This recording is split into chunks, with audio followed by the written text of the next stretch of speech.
చూడండి, లాస్ట్ క్లాస్లో మనం సబ్సెట్స్, తర్వాత ప్రాపర్ సబ్సెట్స్, పవర్ సెట్ గురించి నేర్చుకున్నాం. ఇప్పుడు మనం నేర్చుకునేది సెట్ థియరీలో ఆపరేషన్స్. ఇవి చాలా ఇంపార్టెంట్ అండి. ఎక్కువగా ప్రాబ్లమ్స్ అవి వీటి మీద అడుగుతారు. సో ఈ ప్రాబ్లమ్స్ అవి అంటే union of sets, intersection of sets, అలాగే difference of the sets, complement of the sets, ఇవి మనం నేర్చుకోవాల్సినవి. ఇవి చాలా ఇంపార్టెంట్ అండి. కాబట్టి వీటి గురించి వన్ బై వన్ వెళ్దామండి. So first union of sets నేర్చుకుందాం అండి. Union of sets. సో అసలు యూనియన్ ఆఫ్ సెట్స్ అంటే ఏంటి? డైరెక్ట్గా దీంతో ఎగ్జాంపుల్ తోటి వెళ్తే మనకి క్లియర్గా ఉంటుంది. సో ఏ అనే సెట్లో 2, 3, 4, 5 అనే ఎలిమెంట్స్ తీసుకుంటున్నాను. బి అనే సెట్స్లో 1, 2, 3, 7 అనే ఎలిమెంట్స్ తీసుకున్నానండి. ఇప్పుడు నేను ఏం చేయాలంటే యూనియన్ ఆఫ్ సెట్స్ అంటే ఏ యూనియన్ బి కావాలి నాకు. ఏ యూనియన్ బి, ఇది యూనియన్ యొక్క సింబల్ అండి. ఓకే, ఏ యూనియన్ బి కావాలి నాకు. సో ఏ యూనియన్ బి అంటే ఏం చేస్తామంటే ఏలో ఉన్న ఎలిమెంట్స్, బిలో ఉన్న ఎలిమెంట్స్ మొత్తం అన్ని కలిపి రాసేయాలి. దాన్నే యూనియన్ ఆఫ్ సెట్స్ అంటారు. అంటే ఇందులో ఉన్న ఎలిమెంట్స్, ఇందులో ఉన్న ఎలిమెంట్స్ మొత్తం అన్ని కూడా ఒక సెట్ లో రాస్తే వచ్చేదాన్ని ఏమని చెప్తారంటే యూనియన్ ఆఫ్ సెట్స్ అంటారు. సో ఇందులో ఉన్నవి ఏ ఎలిమెంట్స్ ఉన్నాయి? 1 ఉందండి.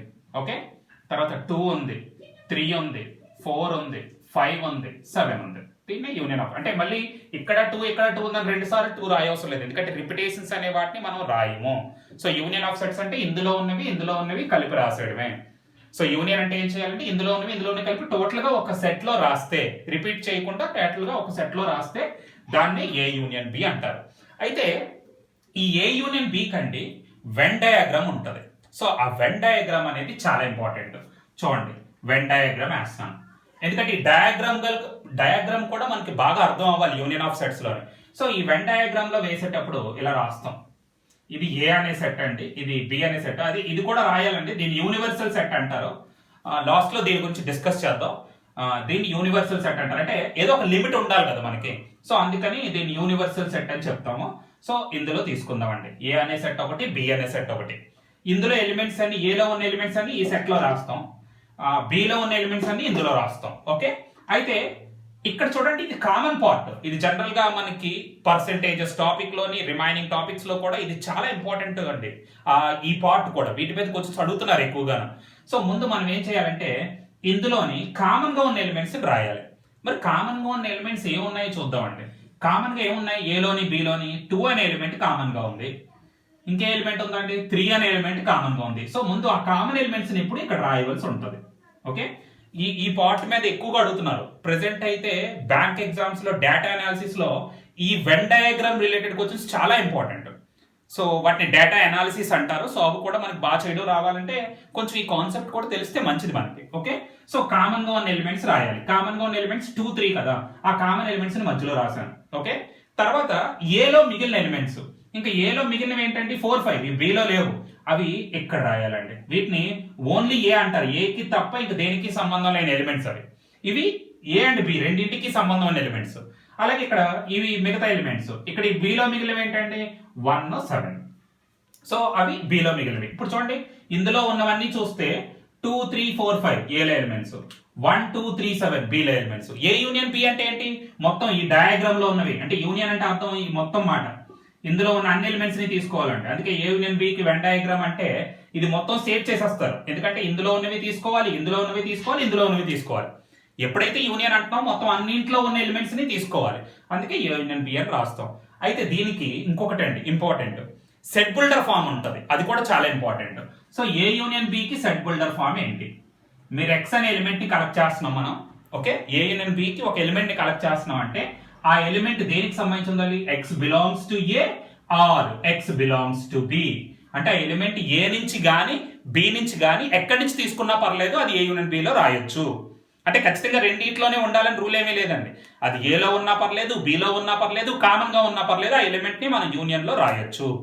అర్థమైందండి యూనియన్ అంటే ఏంటి? యూనియన్ అంటే ఇందులో ఉన్నవి కలిపి రాయడమే. సింపుల్ గా చెప్పాలంటే ఎలాంటి నెంబర్లు ఇచ్చేయమంటే అందరికీ చాలా ఈజియెస్ట్ ప్రాబ్లం అది. ఒకవేళ డయాగ్రామ్ పరంగా కూడా మనకు అర్థమైతే చాలా మంచిది. వాడు ఇంకేదైనా డెప్త్ అడిగినా మనం ఆన్సర్ చేయగలుగుతాం. సో వెన్ డయాగ్రామ్ ప్రకారం అయితే ఇలాగ ఏబి సెట్స్ తీసుకోవాలి. ఎందుకు ఈ కామన్ పార్ట్ తీసుకున్నాం అంటే రెండిట్లో కామన్ గా ఎలిమెంట్స్ ఉన్నాయి కాబట్టి కామన్ పార్ట్ లో తీసుకున్నాం మనం. ఓకే, అవి రాసిన తర్వాత ఏలో మిగిలిన ఎలిమెంట్స్ ఇక్కడ రాశాను, బిలో మిగిలిన ఎలిమెంట్స్ ఇక్కడ రాశాను. మొత్తం ఇదంతా సెట్ చేశానంటే అందుకే అన్ని ఉన్న ఎలిమెంట్స్ అన్ని కూడా ఈ యూనియన్ బిలో ఉంటాయి. అలాగే సెట్ బిల్డర్ ఫామ్ అండి, ఇది కూడా ఇంపార్టెంటే. ఈ సెట్ బిల్డర్ ఫామ్ ఏంటంటే మనం ఏదైతే ఎలిమెంట్ కలెక్ట్ చేస్తున్నామో అది ఎక్కడి నుంచి కలెక్ట్ చేస్తున్నాం, అయితే ఏ నుంచి లేదా బి నుంచి. అందుకే X belongs to A or X belongs to B. దీన్ని యూనియన్ ఆఫ్ సెట్స్ అని చెప్తారు. సో యూనియన్ ఆఫ్ సెట్స్ అంటే రెండు సెట్స్ లో ఉన్న ఎలిమెంట్స్ అన్ని కలిపి తీసుకోవడం, మొత్తం అన్ని కలిపి కంబైన్డ్ గా రాయడాన్నే ఏ యూనియన్ బి అంటారండి. ఓకే, దీన్ని యూనియన్ ఆఫ్ సెట్స్ అని చెప్తాం. తర్వాత next one intersection of sets గురించి నేర్చుకుందాం. ఇంటర్సెక్షన్ ఆఫ్ సెట్స్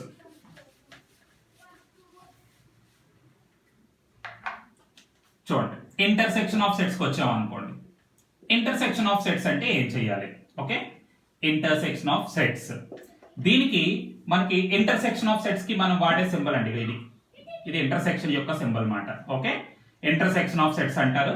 దీనికి కూడా ఎగ్జాంపుల్ తీసుకుందాం. ఏ అనే సెట్ లో ఏబిసిడి అనే ఎలిమెంట్స్ తీసుకున్నాను, బి అనే సెట్ లో బిసిఈఎఫ్ అనే ఎలిమెంట్స్ తీసుకున్నాను.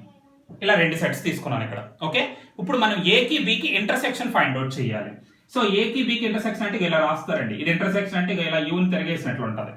యూ కింద రాస్తే దాన్ని యూనియన్ అంటారు. సో ఏ ఇంటర్సెక్షన్ బి, ఎప్పుడైతే ఇంటర్సెక్షన్ అంటే రెండింట్లో కామన్ గా ఉండాలి, ఏలోని బిలోని రెండింట్లో కామన్ గా ఉంటేనే దాన్ని ఏమని చెప్తారంటే ఇంటర్సెక్షన్ ఆఫ్ సెట్స్ అంటారు. సో రెండింట్లో కామన్ గా ఉండాలంటే బి ఉంది చూడండి, రెండు చోట్ల ఉంది. సి అనే ఎలిమెంట్ ఉంది, రెండు చోట్ల ఉంది. సో వీటినే ఇంటర్సెక్షన్ ఎలిమెంట్స్ అంటారు. రెండిట్లోనే ఉంటేనే ఇంటర్సెక్షన్ అని చెప్తామండి. బి అనే ఎలిమెంట్ రెండు చోట్ల ఉంది, సి అనే ఎలిమెంట్ రెండు చోట్ల ఉంది. సో కామన్ గా ఉన్న ఎలిమెంట్స్ ని మాత్రమే రాయాలి ఇంటర్సెక్షన్ అంటే. అన్ని కలిపి రాసేయకూడదు, అన్ని కలిపి రాస్తే యూనియన్ అది. కామన్ గా ఉన్నవి మాత్రమే రాస్తే దాన్ని ఏమని చెప్తారు?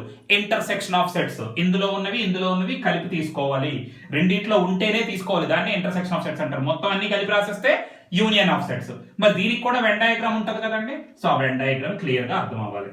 చూడండి, ఏ అనే సెట్ తీసుకున్నాను, అలాగే బి అనే సెట్ తీసుకుంటున్నాను.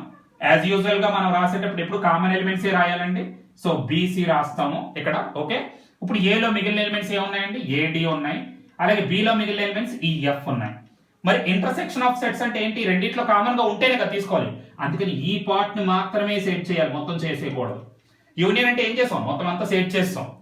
కానీ ఇంటర్సెక్షన్ అంటే రెండిట్లో కామన్ గా ఏ పార్ట్ అయితే ఉందో అదే సెట్ చేయాలి. అందులో ఉన్న ఎలిమెంట్స్ ని మాత్రమే తీసుకుంటాం, మొత్తం అన్ని తీసుకోం. సో ఈ కామన్ పార్ట్ లో ఉన్న ఎలిమెంట్స్ ని మాత్రమే తీసుకోవాలి. సో ఈ ఎలిమెంట్స్ తప్ప ఇంకేవి తీసుకోకూడదు. సో అన్ని ఇంటర్సెక్షన్ ఆఫ్ సెట్స్ అంటారు. అంటే రెండిట్లో కామన్ గా ఉన్న ఎలిమెంట్స్ ని మాత్రమే కన్సిడర్ చేయాలి, మొత్తం అన్ని తీసుకోవాలి. అయితే దీనికి కూడా ఈ ఇంటర్సెక్షన్ ఆఫ్ సెట్స్ కూడా మనకి సెట్ బిల్డర్ ఫామ్ ఉంటుంది. సో ఆ సెట్ బిల్డర్ ఫామ్ ఎలా రాయాలి ఇంటర్సెక్షన్ ఆఫ్ సెట్స్ కి? చూడండి, ఏ ఇంటర్సెక్షన్ బి కి సెట్ బిల్డర్ ఫామ్ రాస్తున్నాం. ఇక్కడ కూడా మనం కలెక్ట్ చేసే ఎలిమెంట్ ఎక్స్ అనే ఎలిమెంట్ అండి. ఆ ఎలిమెంట్ దేనికి సంబంధించింది? దీన్ని బిలాంగ్స్ అంటారండి. ఎక్స్ బిలాంగ్స్ అంటే ఎలిమెంట్ దేని నుంచి తీసుకుంటున్నాము? X belongs to A and X belongs to B. చూడండి, ఇక్కడ ఎండ్ రాసాం. ఎండ్ అంటే ఏంటి? రెండిట్లో ఉంటేనే తీసుకోవాలి. ఆర్ అంటే ఏంటి? ఏదో ఒక దాంట్లో ఉంటే తీసుకోవచ్చు. కానీ ఎండ్ అంటే ఖచ్చితంగా రెండిట్లోనే ఉంటేనే మనం ఆ ఎలిమెంట్ ని తీసుకుంటాం. So X belongs to A and X belongs to B, రెండిట్లో ఉన్న ఎలిమెంట్ ని మాత్రమే మనం ఇంటర్సెక్షన్ లో రాయాలి. సో వాటిని ఇంటర్సెక్షన్ ఆఫ్ సెట్స్ అంటారండి. సో అర్థమైంది కదండి. ఇంటర్సెక్షన్ యూనియన్ అంటే ఏం చెప్పుకున్నాం? రెండిట్లో ఉన్నవన్నీ కలిపి రాసియాలి. ఇంటర్సెక్షన్ ఆఫ్ సెట్స్ అంటే ఏం చెప్పాం? రెండిట్లోని ఒక ఎలిమెంట్ కామన్ గా ఉంటేనే రాయాలి అని చెప్తున్నాం. సో కామన్ గా ఉన్నవి మాత్రమే రాస్తే ఇంటర్సెక్షన్ అంటారు, అన్ని కలిపి రాస్తే యూనియన్ ఆఫ్ సెట్స్ అంటారు. ఇప్పుడు నెక్స్ట్ దానికి వెళ్దామండి, difference of sets. So next one ఏంటంటే డిఫరెన్స్ ఆఫ్ సెట్స్. ఇది కూడా మనకి ఇంపార్టెంట్ అండి. So difference of sets, difference of sets. So ఈ డిఫరెన్స్ ఆఫ్ సెట్స్ అంటే రెండు సెట్స్ కి డిఫరెన్స్. మరి రెండు సెట్స్ కి డిఫరెన్స్ అంటే ఏమవచ్చండి? A minus B or B minus A. అంటే సెట్స్ లో డిఫరెన్స్ ఫైండ్ అవుట్ చేయడం ఎలాగా? అంటే డిఫరెన్స్ అంటే ఏ ముందు రావచ్చు, బి ముందు రావచ్చు, ఏదనేది మనకు తెలియదు కదా. మొత్తం మీద డిఫరెన్స్ ఫైండ్ అవుట్ చేయడం రావాలి. సో డిఫరెన్స్ ఆఫ్ సెట్స్ అంటారు A minus B or B minus A. దేనైనా డిఫరెన్స్ ఆఫ్ సెట్స్ అనే చెప్తాం. సో ఒక ఎగ్జాంపుల్ తీసుకొని స్టార్ట్ చేద్దామండి. ఏ అనే సెట్ లో ఎలిమెంట్స్ 2, 3, 5, 7 ఉన్నాయి. అలాగే బి అనే సెట్ లో 1, 3, 5, 7 ఉన్నాయండి. ఇప్పుడు మనం difference of sets find out చేయాలి. సో డిఫరెన్స్ ఆఫ్ సెట్స్ అంటే ముందు ఏ మైనస్ బి చేద్దామండి. ఏ మైనస్ బి చేసాం అనుకోండి, ఏ మైనస్ బి అనేది ఫైండ్ అవుట్ చేస్తున్నాను. ఓకే, సో ఏ మైనస్ బి చేయాలంటే ఏంటి? ఈ రెండింటికి మైనస్ చేయాలి. ఈ డిఫరెన్స్ అనేది ఎలా చేస్తారంటే కామన్ గా ఉన్న ఎలిమెంట్స్ ముందు ఐడెంటిఫై చేయండి. మరి కామన్ గా ఉన్న ఎలిమెంట్స్ ఏంటి? 3 అనే ఎలిమెంట్ కామన్ గా ఉంది, 5 అనే ఎలిమెంట్ కామన్ గా ఉంది, 7 ఎలిమెంట్ కూడా కామన్ గా ఉంది. ఈ కామన్ గా ఉన్న ఎలిమెంట్స్ ఏవైతే ఉన్నాయో వాటిని విడిచిపెట్టాలి పూర్తిగా, వాటిని వదిలేయండి ఫస్ట్. అంటే అవి ఎలిమినేట్ అయిపోయినట్లే, రెండు చోట్ల ఉన్నాయి కాబట్టి ఎలిమినేట్ అయిపోయి ఈ ఫస్ట్ సెట్ ఇక్కడ ఏముందో చూడండి, ఏ కదా. ఫస్ట్ సెట్ లో మిగిలిన ఎలిమెంట్స్ ని మాత్రమే రాయాలి. ఫస్ట్ సెట్ లో ఏ ఎలిమెంట్ ఉంది? 2. ఇది మాత్రమే రాయాలి ఏ మైనస్ బిలో. అర్థమైందండి? ఫస్ట్ సెట్ లో మిగిలిన ఎలిమెంట్స్ ని మాత్రమే రాయాలి, ఇది ఏ మైనస్ బి అవుతుంది. అలాగే బి మైనస్ ఏకి వచ్చామనుకోండి, ఇక్కడ ఫస్ట్ సెట్ ఏంటి? బి కదా. బిలో మిగిలిన ఎలిమెంట్స్ ని మాత్రమే రాయాలి. బిలో ఏ ఎలిమెంట్ మిగిలిందండి? 1 అనే ఎలిమెంట్ మిగిలింది. దీన్ని బి మైనస్ ఏ అంటారు. చూడండి, ఏ మైనస్ బికి ఒక ఆన్సర్ వచ్చింది, బి మైనస్ ఏకి ఒక ఆన్సర్ వచ్చింది. అంటే మనం దీన్ని బట్టి ఒకటి చెప్పొచ్చు అండి, A minus B not equal to B minus A. Okay, ఎందుకంటే ఈక్వల్ అయ్యే పాసిబిలిటీ లేదు ఇక్కడ ఏ మైనస్ బి. అయితే ఇది ఈక్వల్ అవ్వాలంటే ఒకే ఒక కేసులో ఈక్వల్ అవుతుంది. ఎప్పుడు? If A and B are equal sets. If A and B are equal sets అనుకోండి, అప్పుడు రెండు ఎంటీ సెట్లు వస్తాయి, అప్పుడు ఈక్వల్ అయ్యే ఛాన్స్ ఉంటుంది. సో జనరల్ గా మనకి అంత ప్రాపర్టీస్ వరకు కాదు, జస్ట్ డిఫరెన్స్ అంటే ఏంటో ముందు బాగా అర్థం అవ్వాలి. సో డిఫరెన్స్ అంటే ఏంటంటే కామన్ గా ఉన్న ఎలిమెంట్స్ వదిలేసి ఫస్ట్ సెట్ లో మిగిలిన ఎలిమెంట్స్ ఏవైతే ఉన్నాయో వాటిని మాత్రమే రాయాలి. అది డిఫరెన్స్ కనుక్కోవడం అండి.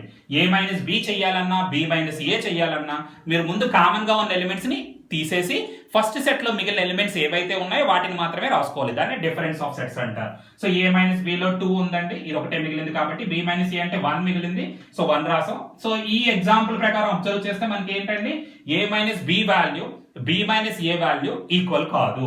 అయితే దీనికి ఒక డయాగ్రామ్ రిప్రజెంటేషన్ చూద్దామండి. So first A minus B diagram చూద్దాం. Okay, A minus B diagram అండి. ఏ అనే సెట్ సేమ్ డయాగ్రామ్ ఎప్పుడు వేసినా మనం ఇలాగే రాస్తాం. కామన్ ఎలిమెంట్స్ ఉన్నాయంటే ఖచ్చితంగా ఇలా తీసుకోవాలి. కామన్ ఎలిమెంట్స్ ఏంటి? 3, 5, 7. ఓకే, కామన్ ఎలిమెంట్స్ 3, 5, 7 తీసుకున్నాం. ఇప్పుడు ఫస్ట్ సెట్ లో మిగిలిన ఎలిమెంట్ ఇదండి. సెకండ్ సెట్ లో మిగిలిన ఎలిమెంట్ 1. ఓకే, కామన్ ఎలిమెంట్స్ రాసాను, ఫస్ట్ సెట్ లో మిగిలింది రాసాను, సెకండ్. ఇప్పుడు ఏ మైనస్ బి అంటే అర్థం ఏంటండి, ఏ లోంచి బి మొత్తం తీసేయాలి. అంటే ఇప్పుడు ఈ బి అనేది ఏదైతే ఉందో ఇది మొత్తం రిమూవ్ చేసేయండి. అంటే ఇది మాత్రమే ఉంటుంది చూడండి. అందుకే మనకి ఆన్సర్ లో ఈ 2 తప్ప ఇంకే ఎలిమెంట్ కనిపించదు, మిగతావన్నీ ఎలిమినేట్ అయిపోతాయి ఖచ్చితంగా.